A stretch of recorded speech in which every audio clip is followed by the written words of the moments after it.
उत्तराखंड, जिसे देवभूमि, देवताओं की भूमि के नाम से भी जाना जाता है, उत्तर भारत में स्थित एक पहाड़ी राज्य है। इसका ऐतिहासिक, सांस्कृतिक और धार्मिक महत्व अत्यंत प्राचीन है। उत्तराखंड का इतिहास वैदिक काल से शुरू होता है। महाभारत और रामायण जैसी प्राचीन ग्रंथों में इसका उल्लेख मिलता है। कहा जाता है कि महाभारत के पांडवों ने अपने निर्वासन काल का कुछ समय यहीं बिताया था। उत्तराखंड का क्षेत्र विभिन्न प्राचीन जनजातियों का निवास स्थान रहा है, जिनमें किरात, खस और नागा प्रमुख थे। महाजनपद गाल 600 से 300 ईसा पूर्व में उत्तराखंड का अधिकांश हिस्सा कुरु और पंचाल महाजनपद का भाग था। यह क्षेत्र व्यापार और सांस्कृतिक आदान प्रदान का महत्वपूर्ण केंद्र बन चुका था। मध्यकालीन इतिहास। मध्यकाल में उत्तराखंड का अधिकांश हिस्सा कुमाऊं और गढ़वाल के दो प्रमुख क्षेत्रों में विभाजित था।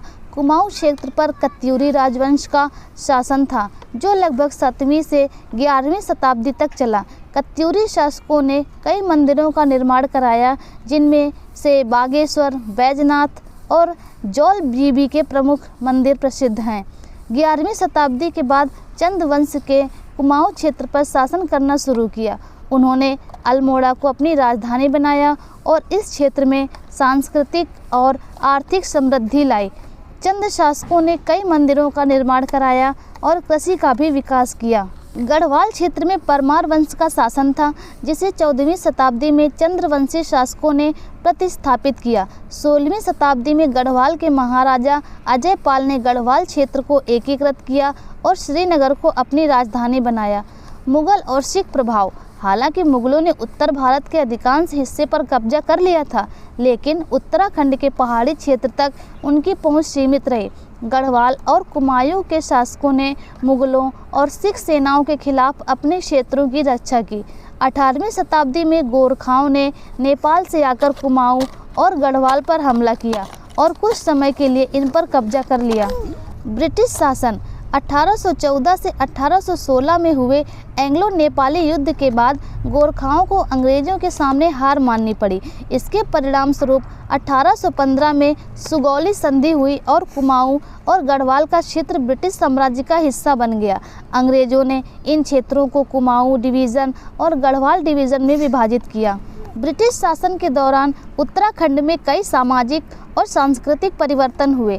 अंग्रेजों ने पहाड़ी क्षेत्रों में सड़कों, स्कूलों और अस्पतालों का निर्माण कराया। स्वतंत्रता संग्राम। उत्तराखंड के लोग भारतीय स्वतंत्रता संग्राम में सक्रिय रूप से शामिल हुए। कुमाऊं और गढ़वाल के कई स्वतंत्रता सेनानियों ने ब्रिटिश शासन के खिलाफ संघर्ष किया। उत्तराखंड के वीर सपूतों में गोविंद बल्लभ पंत, बद्रीदत्त पांडे और हरगोविंद पंत प्रमुख थे, जिन्होंने भारतीय स्वतंत्रता संग्राम में महत्वपूर्ण योगदान दिया। उत्तराखंड का गठन। आज़ादी के बाद यह क्षेत्र उत्तर प्रदेश का हिस्सा बना रहा। लंबे समय तक उत्तराखंड के लोग एक अलग राज्य की मांग करते रहे। इस आंदोलन में महिलाओं, छात्रों और युवाओं ने महत्वपूर्ण भूमिका निभाई। 1994 में राज्य आंदोलन चरम पर पहुंचा और आखिरकार 9 नवंबर 2000 को उत्तराखंड भारत का 27वां राज्य बना। आधुनिक उत्तराखंड। उत्तराखंड को 2000 में अलग राज्य का दर्जा मिलने के बाद देहरादून इसकी अस्थायी राजधानी बनी। उत्तराखंड प्राकृतिक सुंदरता, धार्मिक स्थलों और पर्यावरणीय महत्व के लिए प्रसिद्ध है। यह 4 धाम बद्रीनाथ, केदारनाथ, गंगोत्री और यमुनोत्री यात्रा का महत्वपूर्ण केंद्र है, जिसे हर साल लाखों श्रद्धालु आते हैं। यहाँ की संस्कृति में कुमाऊनी और गढ़वाली परंपराओं का प्रमुख स्थान है। राज्य की प्रमुख भाषाएं हिंदी, गढ़वाली, कुमाऊनी और जौनसारी हैं। पर्यटन और विकास। उत्तराखंड में पर्यटन का एक प्रमुख उद्योग है। नैनीताल, मसूरी, ऋषिकेश, हरिद्वार, औली और उत्तरकाशी जैसे स्थान पर्यटकों के बीच अत्यधिक लोकप्रिय हैं। इसके अलावा राज्य में शिक्षा और स्वास्थ्य के क्षेत्र में भी प्रगति हो रही है, जिसमें देहरादून का एक प्रमुख शैक्षिक केंद्र के रूप में उभरना शामिल है। सांस्कृतिक धरोहर। उत्तराखंड की लोक संस्कृति, संगीत, नृत्य और त्यौहार राज्य की सांस्कृतिक पहचान को प्रदर्शित करते हैं। यहाँ के प्रमुख त्योहारों में कुंभ मेला, हरेला, गढ़वाल का बैसाखी और कुमाऊं का उत्तरायणी मेला शामिल है। उत्तराखंड का इतिहास इसकी सांस्कृतिक और धार्मिक धरोहरों के साथ साथ प्राकृतिक सौंदर्य से जुड़ा है। ये क्षेत्र भारत की प्राचीन सभ्यता का एक महत्वपूर्ण हिस्सा रहा है और आज भी इसकी सांस्कृतिक विविधता और समृद्ध परंपराएं इसे एक अनूठा राज्य बनाती हैं। उत्तराखंड को इसकी प्राकृतिक सुंदरता के कारण धरती पर स्वर्ग की संज्ञा दी जाती है।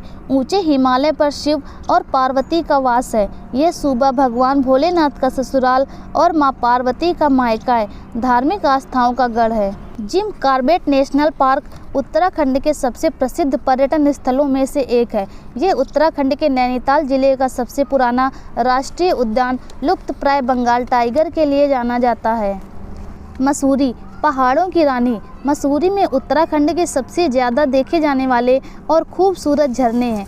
ये हिल स्टेशन राज्य की राजधानी देहरादून से सिर्फ 30 किलोमीटर दूर है और रात में रोशनी से जगमगाते पहाड़ का शानदार नज़ारा एक अदम्य प्रलोभन पेश करता है। अधिकतर घरों में रात को रोटी तथा दिन में भात चावल खाने का प्रचलन है। लगभग हर महीने कोई न कोई त्यौहार मनाया जाता है। त्यौहार के बहाने अधिकतर घरों में समय समय पर पकवान बनते रहते हैं। स्थानीय स्तर पर उगाए जाने वाली गहत, रैंस, भट्ट आदि दालों का प्रयोग होता है। माड़ा इस राज्य का सबसे सुंदर और अंतिम गांव है, लेकिन हिमालय की गोद में बसा मंडल गांव भी काफ़ी ज़्यादा खूबसूरत है। उत्तराखंड अनेक नदियों का उद्गम स्थल है। यहाँ की नदियाँ सिंचाई व जल विद्युत उत्पादन का प्रमुख संसाधन है। इन नदियों के किनारे अनेक धार्मिक व सांस्कृतिक केंद्र स्थापित हैं। हिंदुओं की पवित्र नदी गंगा का उद्गम स्थल मुख्य हिमालय की दक्षिण श्रेणियाँ हैं। बाल मिठाई भारत के उत्तराखंड राज्य की एक लोकप्रिय मिठाई है। यह भुने हुए खोए पर चीनी की सफ़ेद गेंदों के लेप द्वारा बनाई जाती है और दिखने में भूरे चॉकलेट की जैसी दिखती है, जो खाने में बहुत ही ज़्यादा स्वादिष्ट होती है। उत्तराखंड की महिलाएं पहले घाघरा, आंगड़ी और पुरुष चूड़ीदार पैजामा व कुर्ता पहनते थे। अब इनका स्थान पेटीकोट, ब्लाउज व साड़ी ने ले लिया है। जाड़ों में ऊनी कपड़ों का प्रयोग होता है, जबकि विवाह आदि मांगलिक कार्यों के मौके पर कई क्षेत्रों में आज भी सनील व घाघरा पहनने का रिवाज है। उत्तराखंड में घूमने का सबसे अच्छा समय मार्च से अप्रैल और अक्टूबर और नवंबर के बीच माना जाता है।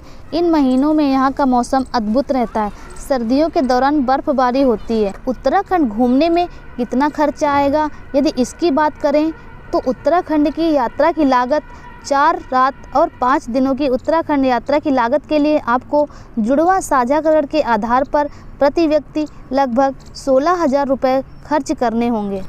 अपनी यात्रा की शुरुआत करने के लिए हरिद्वार पहुँचें, जो अपने आध्यात्मिक महत्व और पवित्र गंगा नदी के लिए प्रसिद्ध शहर है।